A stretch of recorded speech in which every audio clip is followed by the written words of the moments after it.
The following video was recorded on location in my state-of-the-art office in the corner of my first floor apartment. If you like what you're about to hear, please like, comment, share, subscribe, and hit that notification bell in the upper right corner.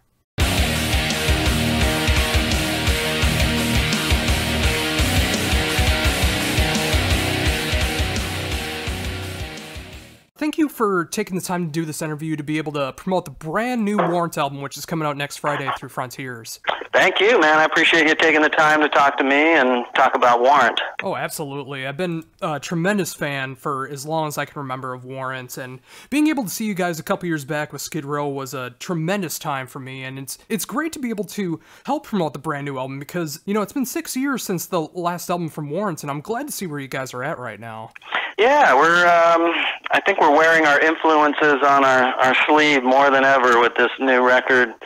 To me, to my ears, the difference between Rockaholic and this new record is Rockaholic is really a lot of production and really polished and clean, but, you know, still a lot of great songs. I mean, we're very proud of that record.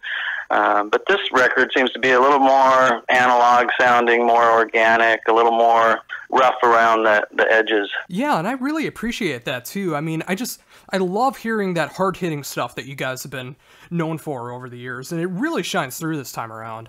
Yeah, you know, when we were, 12, 13, 14 years old, we were listening to Bad Company and Zeppelin and Aerosmith and bands like that. And I think this record has a little bit more of that sound, that 70s classic rock sound that we grew up, and that's the music that inspired us to want to, be in a band and do what we do today. So it all came out for some reason on this Louder, Harder, Faster CD. Yeah, and I really like Yeah, it's always a little tricky doing a running order on a CD because we do like to do different things. We do like to do hard rock, but then we'll do something a little more melodic and something, just a full-on ballad and then, a full-on metal song. So trying to make that all flow for the listener from start to beginning, 12 songs, is a little tricky, but I think it turned out pretty good on this one. And how did the songwriting process go in comparison to the last album? I mean, did it go smoother this time around? Was it about the same? It was about the same. Yeah, Jerry and Robert wrote the record, pretty much all of it. I co-wrote one song. A friend of Robert's co-wrote a song with him as well. But we all contributed. We were all sending riffs out, and Joey and I sent a bunch of riffs out. But the two guys that, are really good at writing lyrics and melodies, which is what songwriting is all about, is, Jerry and Robert, and they did great on this record, in my humble opinion. They should be very proud. So how did you approach it from a recording standpoint? Have you messed with your guitar setup at all? No, not at all. I mean, we record the same way we always have. We all get into a studio and rehearsal studio and just bang out the songs in pre-production with a producer and work out arrangements and parts and see if, anything else pops up, cool ideas. And we record those and just real rough, and just so we have a reference when we go back into the studio so we can remember what we did in pre-production. And then we go in and we set up live and we start recording drums. And once all the drums are done, then Jerry will go back and record all the bass. And once that's done, Joey will lay down his rhythm guitars. And then while I'm laying down my rhythm parts, which I always try and play something a little different than Joey, something that complements what he recorded, complements the song. And then while I'm doing that, he's writing solos, and Robert starts singing, and then we do percussion, and maybe some keyboards or some piano on this record. And it's just a process. Usually takes 4 to 6 weeks with us. And so with that, when you try to do something a little different when it comes to your tracks, do you have any particular favorites or any problems when you were trying to come up with the songs, or did it just flow naturally?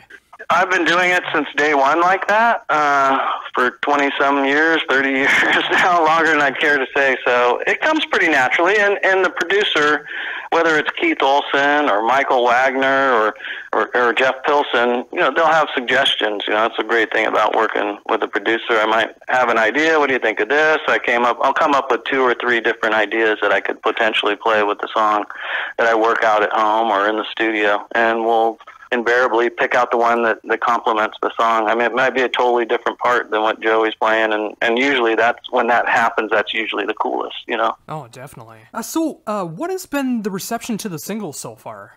Well, I don't know if they're really officially singles. The label put out Only Broken Heart, audio only, official audio they call it on YouTube, and then they released Devil Dancer, and then they released Perfect.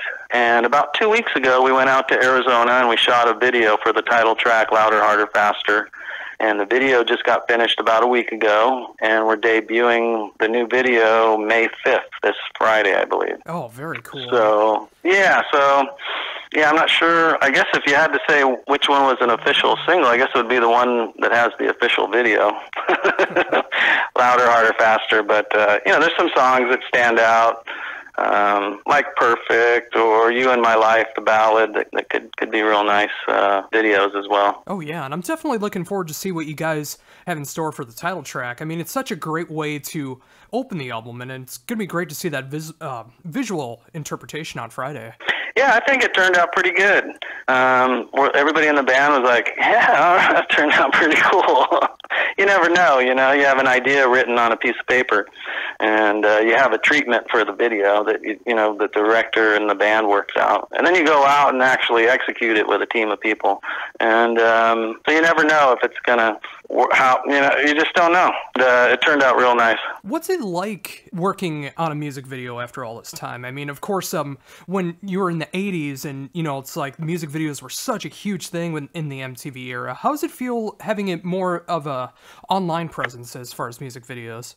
It's different times, and, YouTube's a big thing, and it's a big way for us to market our band and do something artistically and visually, not just musically, that hopefully complements the music. But everything about the music business is different now. Making this video, I was sick, just getting over a cold. I still had remnants of a cold, so it was a long day, very long day, but we had fun. So, with the album coming out next Friday through Frontiers, what do you have next for the band? We tour year-round. That's just what we do. We play 50 shows a year, so we'll continue to do that. The only big difference we'll be promoting and playing some of the new music from the record. All our staging, backdrops, scrims, drum heads, everything. We'll have the new artwork from the new CD. We'll have new T-shirts that go along with the CD to promote it. We'll be selling the CD at our shows, and we'll promote it every which way we can at local radio stations and whatnot. Oh, very cool. So, have you guys started working on what new songs are going to be featured in the set list? This last weekend, we played 3 shows. We played in Maine, New Hampshire, and Maryland, and we debuted Louder, Harder, Faster live, and it went over real well. It's a type of high-energy song with big hooks that you don't need to have heard it a bunch of times for it to go over well live. So we got a nice response from the song, which was real cool. And we'll continue to do that with other songs, and we might even rotate different songs into the set. We brought back Dusty's Revenge from our Rockaholic CD. For the last 5 shows, we brought back Hole in My Wall from Dog Eat Dog, which we haven't played in years, which has been in the set list for 2017. So it's fun rotating songs and keeps it interesting for us and the audience. What songs are the most fun for you to personally play live? Anytime you play something that you haven't played in a long time, and it's fresh and fun, and it's like, really I keep on your toes, and that's always exciting. And of course, the songs that get the biggest reaction from the crowd are always great to feel that energy, when you're performing live, like in Uncle Tom's Cabin, Cherry Pie, or even a ballad like Heaven when everybody's singing it. Yeah, and that's always been the great thing about Warrant is that there's so much dynamics and diversity in your guys' sound. I mean, it's really hard-pressed to find songs that sound similar to each other, but it does have that distinct sound of Warrants. I mean, whether you got Heaven or Cherry Pie or Harder Faster, I mean, you got everything covered from, like, some of the most metal songs to some of the greatest ballads out there. I mean, you guys are definitely doing it right after all this time. Yeah, we're fans of Cheap Trick, and we're fans of Accept. We love Black Sabbath, and we love Queen. So I guess that kind of comes out in the 8 original albums that we've done. You'll hear that we love a great ballad. We love a good pop song. Like who doesn't love Journey? We love a lot of their music, and So I think those influences just come out naturally. And those bands, you know, that I mentioned, a lot of them, a band like Queen has real heavy, hard songs, and then they have some of the most beautiful melodic things you've ever heard in your life. Same with the Zeppelin, you know, stuff like that. So not comparing ourselves to those bands, but those bands definitely we admire and look up to and love, and they influenced us. Well, I can definitely say as a fan, with the brand new album Louder, Harder, Faster coming out on Friday through Frontiers Music, that you definitely captured everything that there is to love about the band. I mean, you got those nice heavy metal moments, you got those nice, very beautiful melodic ballads going on, and everything in between. I mean, it's got everything that a Warrant fan could ask for. Well, thank you. That makes me feel good to hear that. We always put 110% in when we make a record. I've been doing a lot of interviews, and I was just never really thought about it. But the band's been together 35 years, professionally 30 years or so, and we've only done 8 records. So we're not one of those bands that's, puts out a lot of music, a lot of volume out, I guess, so to speak, no pun intended. But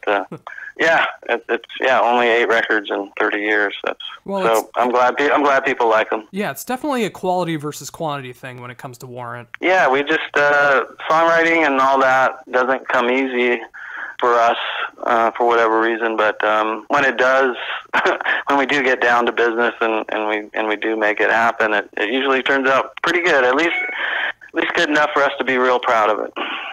Well, awesome. Well, again, Erik, thank you so very much for taking the time to be able to talk about the brand new album from Warrant, Louder, Harder, Faster, which again comes out this Friday through Frontiers Music. Having been able to check out the album for the last week or so, I've been spinning it almost every day, and I just really love what you guys are doing in 2017, capturing that classic sound while discovering new territory as well. I mean, you guys have really knocked it out of the park, and if you guys ever hit up the Twin Cities area again, I would definitely love to be able to experience these new songs live. Whoever set up the interview, and we'll take care of you on the guest list and come out and see a show. That'd be fantastic. Thank you so much for all the nice things you said about the record. That's awesome. I really appreciate it.